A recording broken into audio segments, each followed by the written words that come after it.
ఏంటన్నా ఇంత పెద్దరాడే రాజశేఖరం గారు తిరుపతి పక్కన 7 కోట్ల రూపాయలకు ప్రాపర్టీ కొంటున్నట్ట. ఈ రోజే రిజిస్ట్రేషన్ అట. ఆ దండపాణి గారు వచ్చి చెప్పాడు.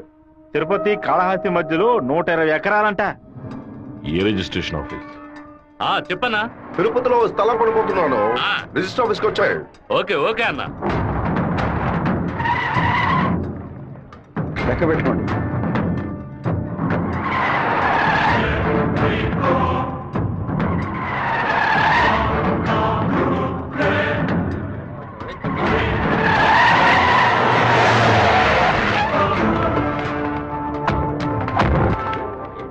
అన్నా ఇక్కడికి వచ్చారా? ఇక్కడేం చేస్తా ఉండవు?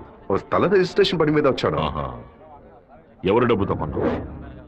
ఊరి ప్రజలకు మంచి చేస్తావని నేను ఎమ్మెల్యేని చేస్తే ఏటిమనని దోపిడీ చేసి ఆస్తి సంపాదించుకుంటున్నావా? ఏంటన్నా దోపిడీ గిఫ్ట్ అని మాట్లాడతారు? ఎంత పెట్టి కొన్నావు? 70 లక్షల కన్నా. నువ్వు చెప్పేది నిజమేనా? నిజమేనా?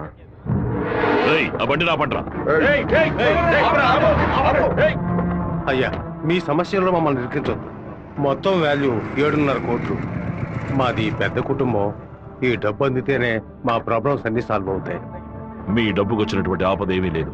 కాకపోతే ఈ సమస్య పూర్తయినంత వరకు మీరెవరు ఇక్కడి నుంచి కదలకూడదు. ఎక్కడి నుంచి వచ్చాయి నీకు 7,30,00,000 రూపాయలు? కలపగొట్టు నుంచి వచ్చిందా, ఎరువు కొట్టు నుంచి వచ్చిందా? లేదన్నా, భార్య నగలమ్మేను. వ్యవసాయంలో కొంచెం డబ్బు వచ్చింది. ఓహో, నీ పెళ్ళం 40 కిలోల బంగారం తీసుకొచ్చిందా? ఏంటన్నా కొంచెం మర్యాద ఇస్తే ఓవర్గా మాట్లాడుతున్నావు. అనంతపురానికి నేను ఎమ్మెల్యేనా, మీరే ఎమ్మెల్యేవా? అన్నిటికీ సంజాయిషులు చెప్పాలా? అందరూ ఇంటి నుంచి డబ్బులు తీసుకొచ్చే పార్టీ పడుతున్నారా?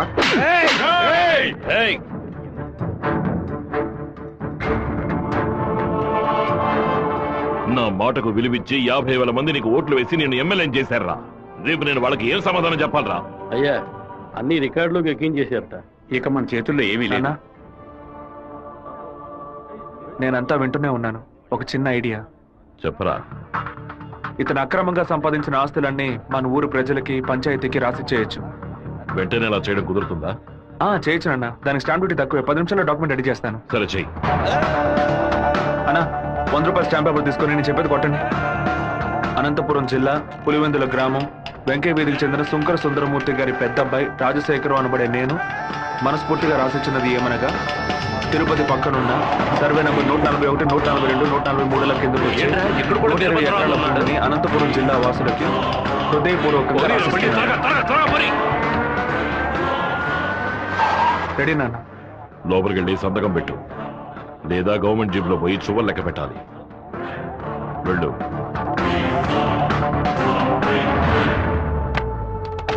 రాజశేఖరం, ఎప్పుడైతే నువ్వు ప్రజల డబ్బుని దోచుకున్నావో అప్పుడే ఎమ్మెల్యేగా ఉండే అర్హతని కోల్పోయావు.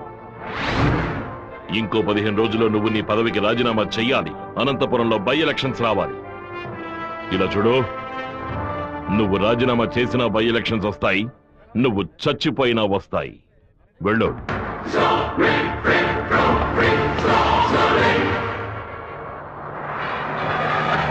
ఏంటన్నా ఇది? 4 రోజుల నుంచి ఇక్కడే ఉన్నాం. ఊరు నుంచి అక్కేమో ఫోన్ చేస్తా ఉంది. ఏ ముహూర్తం నిలబట్టావురా? వాడు నన్ను కొట్టిన విషయం జిల్లా అంతా తెలుసుంటుంది. మానం పోయింది, మర్యాద పోయింది, దాచుకున్న డబ్బు అంతా పోయింది. ఆ పిల్ల నా కొడుకు ఐడియా వల్ల వీరభద్రకాడు నా ఆస్తి మొత్తం రాసిస్తున్నాడు.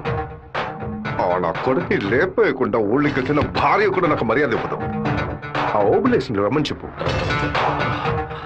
హైదరాబాద్ లో మన పార్టీ మీటింగ్ వెళ్తున్నాను. రేపటికల్లా వీరభద్ర కొడుకు చావాలి. అన్నా, మళ్ళీ తప్పు చేద్దాం. నేను నిన్ను చేయమంటల్లా, బెజవాడి నుంచి మనుషులు రప్పిస్తాను. నువ్వు నీ వాళ్ళు మూల నుంచి చూడండి, మధ్యలో దూరి కెలక్కండి. సరే అన్నా. మనల్ని వీడి వీరభద్రాన్న కత్తికి బలి చేసేలా ఉన్నాడు. రేపు ఉదయం లేవగానే ఈ ఊరు నుంచి ఎస్కేప్ అయిపోవాలి.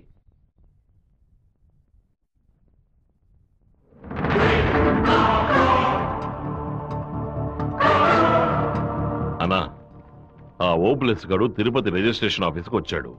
నన్ను చూడగానే తప్పుకున్నాడు. వాడికి మా అబ్బాయికి ఏదో గొడవ అయ్యింది. రాజశేఖరం రిజిస్ట్రేషన్ కి వాడెందుకు రావాలి? ఏదో తేడాగా ఉంది. అయ్యా చెప్పండి అయ్యా. మన శివకి ఆ పీటర్ గాడికి ఏంటి గొడవ?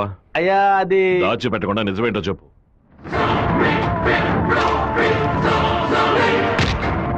నా దగ్గర దాచేశారు కదూ. కావాలని గొడవ పెట్టుకున్నాడు. ఇందులో ఏదో మతలబు ఉంది. టీ మొహాన్న పోసిన ఆ నిమిషంలోనే వాడి చేతి నరికి పారేస్తుండాలి. గొడవలేం పెట్టుకోవద్దని మనమే కదే చెప్పండి. నేను ఒక బుద్ధి లేని మనిషిని. నా మాట గౌరవించే నా కొడుకు ఊరికే ఉన్నాడు. రండి ఆ ఓబ్లేజ్ గారిని కలిసొద్దాం. ఏంటన్నా సడన్ గా ఈ ట్రిప్ ఏంది? రే డోంగ్రే, కొడుకు ఏదైతే అప్పకి ఎక్కడో మండుద్దిరా. అందుకే మనం అసలు ఈ ఊళ్ళో లేవు. చూసావా అందులోనే లైన్ లోకి వచ్చేసాడు. అన్నా చెప్పన్నా. ఓబ్లేజ్ ఎక్కడున్నావు? వైజాగ్ లో ఉన్నా అన్న. ఏదైనా పరిపడిందన్నా? నేను ఇప్పుడు ఫోన్ కట్ చేస్తాను. నువ్వు అక్కడ ఉన్న ల్యాండ్ లైన్ నుంచి నాకు ఫోన్ చెయ్యి. ఎందుకన్నా? నువ్వు వైజాగ్ లోనే ఉన్నావా లేదా అని తెలియద్దు. ఇప్పుడే అన్న రేణుగుంట దాటి పెడుతున్నాను. ఎందుకు అబద్ధం చెప్పావు? దొరికిపోయావు. నాకు దీనికి ఏ సంబంధం లేదన్నా. ఆ రాజశేఖరమే బెదవాడి నుంచి బందర్ నుంచి మనుషులు రప్పించి బాబు నిశైలం చూస్తున్నాడు. ఏమన్నావురా? ఈ విషయం మీకు తెలీదా? నా కొడుకు ఒంటి మీద చిన్న గీత పడినా సరే తిరుపతిలో ఉన్న రౌడీలందరినీ ముక్కలు ముక్కలుగా నరికి పారేస్తా. నారా తిరుపతికి.